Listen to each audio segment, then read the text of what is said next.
I'm just trying to get myself in my... Hey guys, today we're talking about lacto-fermentation, which is an incredible way to preserve your vegetables. Of course, you can use it to make fermented beverages, kefir soda, kombucha. These are all lacto-fermentations. But today we are using lacto-fermentation as a means to preserve veggies. So we've got 3 veggies that we're going to be preserving today. We've got carrots, jalapeños, and rainbow radishes. The process for fermenting these is really simple. I've got a ton of ingredients out. It might look a little bit overwhelming. We'll get to all of that.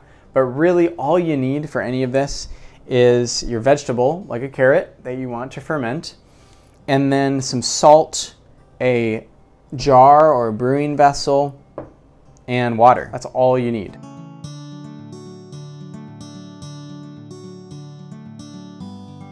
There's tons of opportunity within that, which is kind of what we want to show you, how you can really infuse your veggies with other flavors, and you can experiment endlessly, which makes it pretty fun. But I'm going to be using these for really is as actually like cooking ingredients. Of course, a great way to preserve your harvest that you got from the garden. You can also see this as just like a way to kind of get some flavor, like basically some flavor bombs for your cooking later on. Easy to access, lasts forever in the fridge. So we're gonna get right into it. So all you need are those 4 ingredients. You need a veggie, you need salt, water, and those are the 3 ingredients. Then you need something to brew it in. We're using glass jars. You're gonna want a scale. It's always good to have a scale when you're measuring these things. I'm gonna be using a couple bowls. We've got our knives and a cutting board. And that's it. So we're gonna start with the carrots. Carrots are a classic veggie to ferment because they're pretty crunchy as it is, and they stay pretty crunchy. Their texture is retained when you ferment them. Fermentation will soften whatever it is that you're fermenting, and it kind of helps enhance the flavors. Carrots are, I think for that reason, a really great fermentation project because they've got the sweetness that gets a little bit mellowed, and then there's some tanginess that comes out, and the texture is dynamite. So what I'm actually going to do with these is I'm going to kind of slice them really thin, and I'll show you how. I've got a certain technique that you can makes these look really nice. And basically it's almost like shredding the carrots so that I can kind of pop these into like a stir fry or just a dish, you know, if I want to toss it in with some rice that I made or use it as a little garnish on something. I really like stuff like that, just these little extra dashes of this that you can add when you're cooking. So that's what we're going to be doing here. What I'm going to need to do is I'm going to start by just prepping my carrots, and I've got 2 bowls. I've got 1 bowl that I'm going to be weighing all my ingredients in, and I've got 1 bowl that I'll be putting the food scraps in. Always good to collect the food scraps. So I'm going to take off the end of the carrot here. You can peel them if you want to. They do get a little bit brown if you don't peel them, but I'm not going to peel mine. I'm just going to take off the end here, toss that in there, give that to the worms later or the bokashi bin. This is my really, really fancy carrot cutting technique. What I'm going to do is I'm going to cut it down the middle lengthwise, so cut fully in half. And then when you're using a knife, this is just like a basic kind of knife technique thing, but it's always good to, if you can, put the flat side of the veggie down so that it's not rocking around. If you're going like this, you just risk cutting yourself. If you're using a knife often, that might be relevant to you. It's certainly relevant to me. So then at this point, I've got my claw, right? I just always put my knuckle out, and I never go back here when I cut. You put my knife just like that. And then what I'm gonna do is I'm gonna chop these carrots at an angle, at a pretty intense angle, and it's just gonna do a nice slice. Okay, there's 1 carrot. These like kind of like big shreds, sort of, I don't know, or horizontal slices.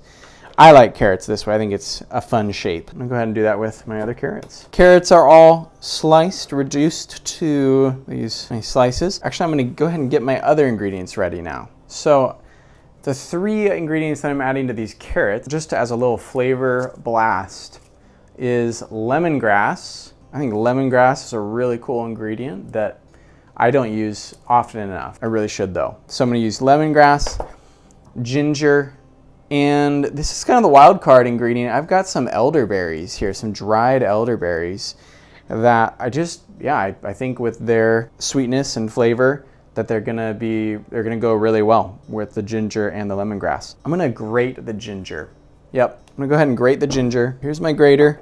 I'm gonna go ahead and take off some of the skin first. Okay, I've got this kind of shaggy, fibrous little rest of my ginger, so I'm gonna just give that a rough chop. For the lemongrass, all I'm gonna do is just kind of blast it up a little bit. I'm gonna keep these whole because then I'll just take them out. I'm gonna keep these mostly whole. I don't really wanna chop them up because they're super fibrous, and I just worried that they're not gonna break down enough. But I'm gonna kind of bend them a little bit to activate the smell. Lemongrass and ginger, man. Let me tell you, that's a combo. And I've got my elderberry. All I'm gonna do is turn on my scale. It's on, I've got it set on grams. I like using grams because it's easy to do math with grams. That's tared. And I'm gonna put in all my ingredients. So I've got my carrots, got my lemongrass, stalks, got my ginger, and I'm just gonna go in with a big old pinch of elderberry. That is a pretty sight. It smells really good already. Whew, okay, 311 grams. That's what we got, 311 grams right there. Now, here's the really complicated math. You gotta do 2% of your veggie weight in salt. Okay, so here's how I do it. What's 1%? That would be 3.11 times 2, 6.22. Easy. We'll just say 6 grams and go a little tiny dash over because I don't have that precise of a scale.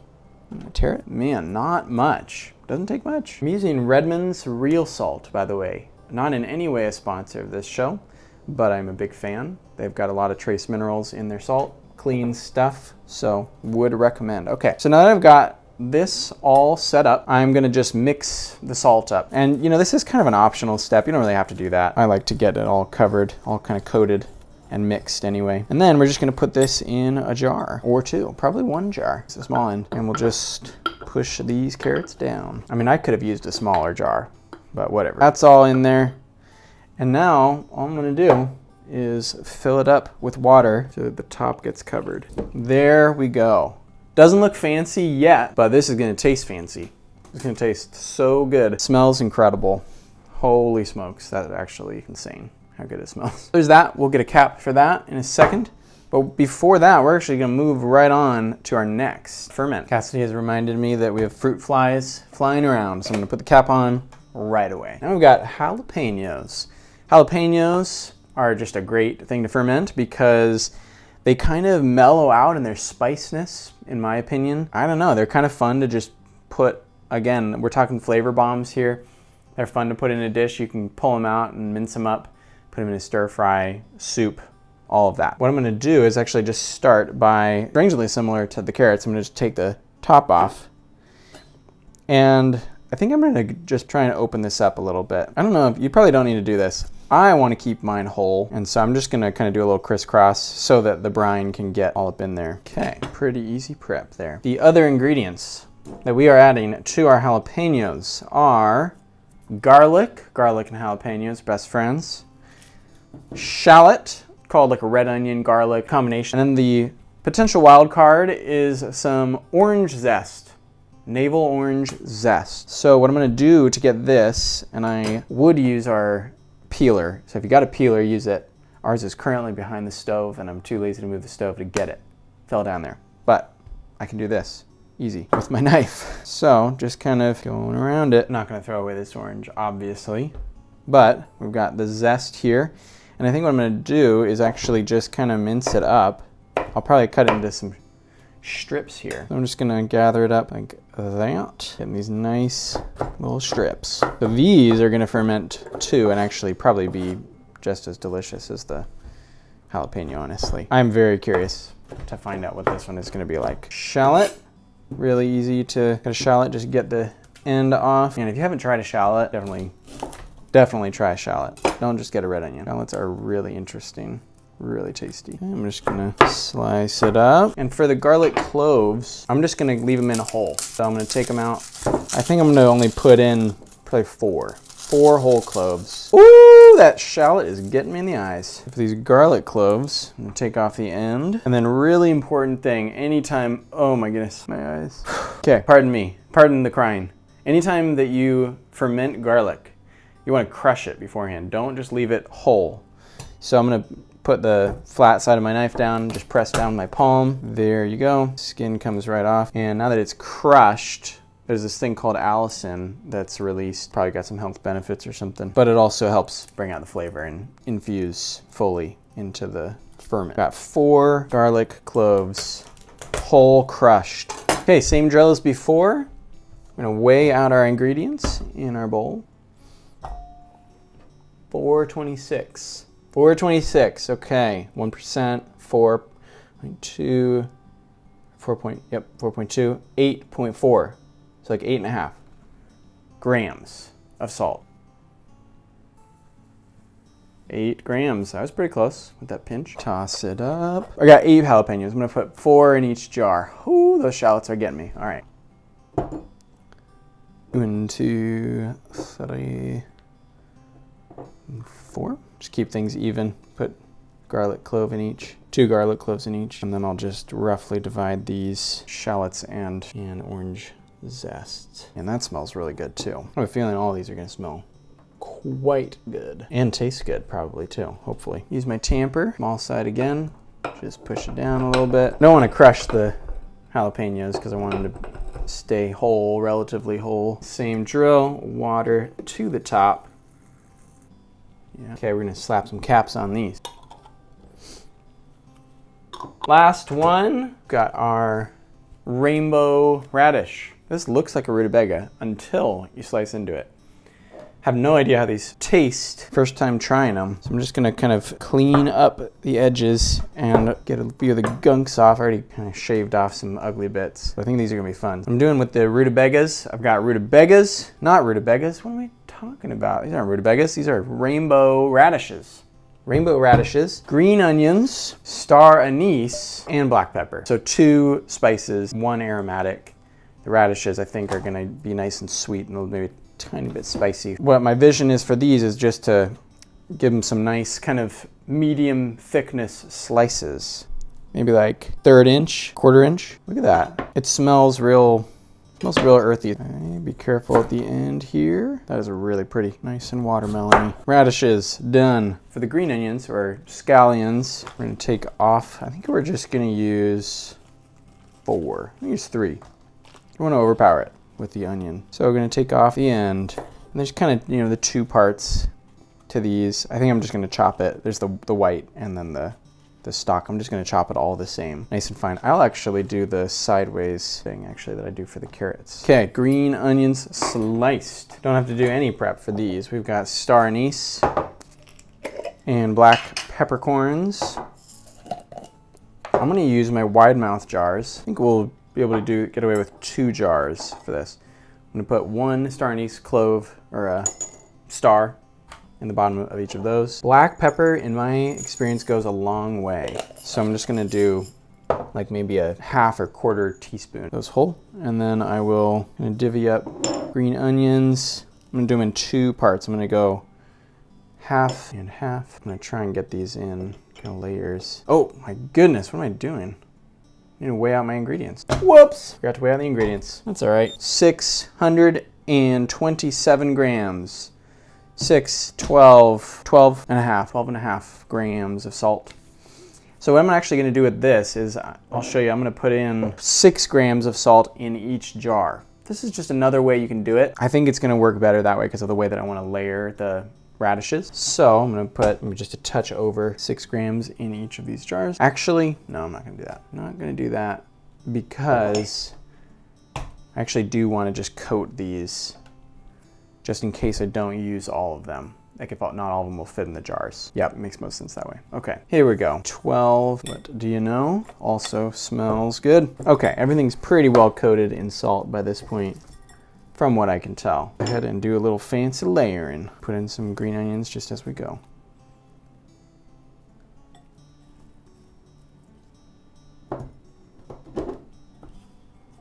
Okay,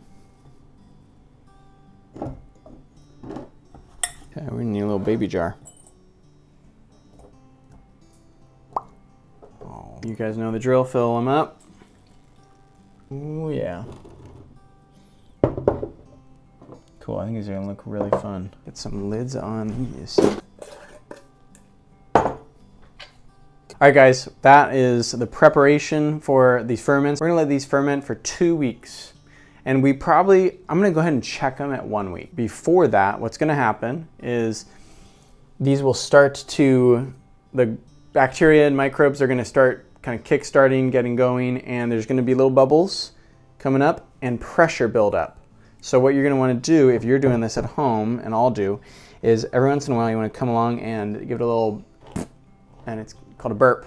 So you're burping the bottle to let the gas bubbles out so that it doesn't explode on you.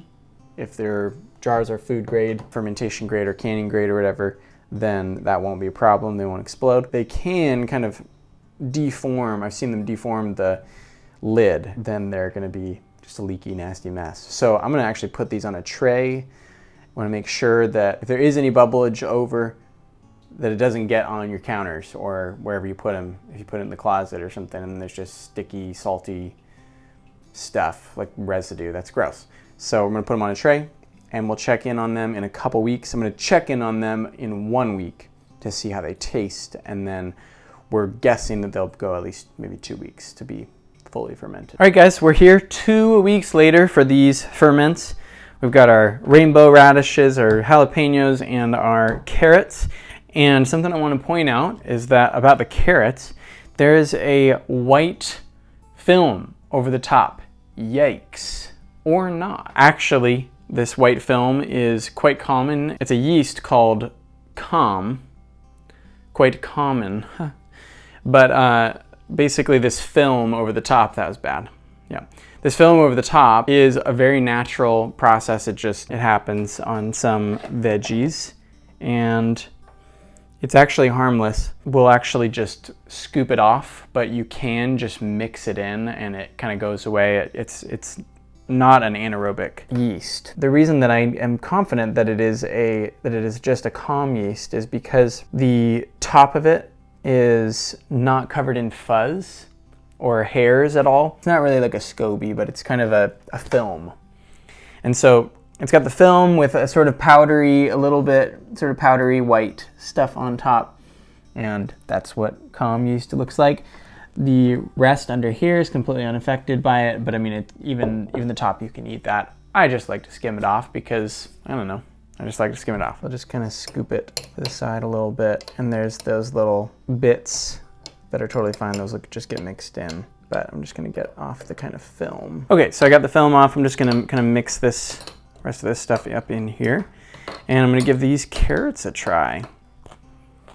Woo! Nice and sour. That is great. Sweet, earthy. Yeah, very interesting flavor. I guess the lemongrass definitely coming through. And those elderberries are really an interesting factor as well. I haven't used elderberries in a ferment before. That's tasty. Cool. I'm a fan. Fermentation is all about experimentation. So I have never tried these flavor combinations before. Always trying to try new things. Next up are gonna be our jalapeno. I've burped these, which just means you kind of take off the lid and like a little bit and let the gases out. So that's why they're not super explosive. They're extremely pungent. This one smells so good to me. Probably can smell it in every single corner of the house just from opening it. The orange zest and the onions, great scent combination. Here's a jalapeno. I'm just gonna peel off a little bit of this, give it a chomp. Woo! Still pretty spicy, but I'm guessing less spicy than if it was raw, because fermentation tends to mellow out certain flavors like spiciness, bring out other flavors. So that tasted really good. I feel like my breath is gonna be terrible for the rest of the night. Sorry, Cass. That tastes great and smells great. I'm gonna try a little bit of this orange zest. Yeah, I would totally, take those out and slice them up, put them in a stew, or even just as a condiment on like a burger. That would be dynamite. You could put them on some nachos for slicing them up. You could eat them whole if you really like spicy foods. But these, I would absolutely use this whole combination again, because the flavors of the citrus and the onion and the garlic are just a match made in heaven for jalapenos. That is a major win in my book. Definitely gonna do that one again.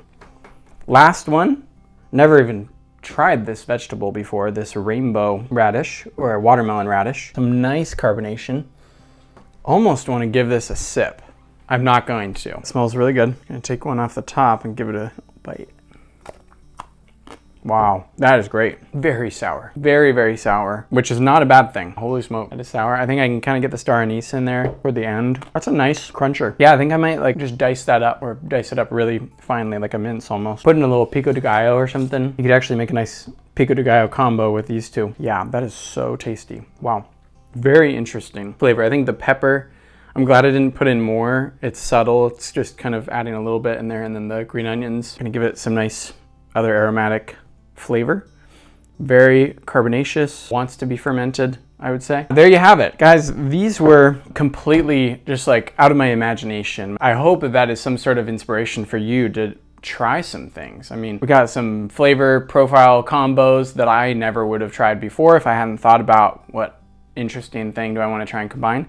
And fermentation is the perfect place to do that because it kind of helps mesh all the flavors together. It is really safe. It's actually feels a lot safer than canning, in my opinion, because you don't have to worry about temperatures and did it seal right and is there, you know, everything kind of in the right place.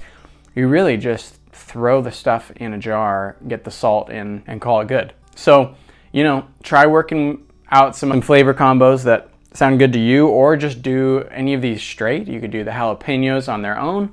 Just a nice fermented, kind of pickly jalapeno would be great as a, you know, like I said, in a pico de gallo or a little fermented, or like a ceviche or something like that. Of course, you can cook with these and the flavors stay really good. I'll probably add these carrots to some ramen next time we have some, or, well, that's the whole point. Just get creative. This is really easy. I hope you guys learned something. I hope you're not afraid of the calm yeast. If you see that on your ferment, just skim it off or mix it in. Either way, doesn't really matter. If you see any other weird colors growing on the top, make sure you throw that away. That's not a good sign. Just if it's the white stuff and it's like kind of in a film, that's the calm. Okay, guys, thanks for watching this video. If you enjoyed it, feel free to give it a like and subscribe to our channel for more stuff like this in the future. Drop a comment about any other fermented foods that you'd like to see in the future, or any inspiration that you got. Maybe you've tried a flavor combination that worked out really well. Let me know. I would love to hear it so that I can benefit from it. Maybe other people would as well.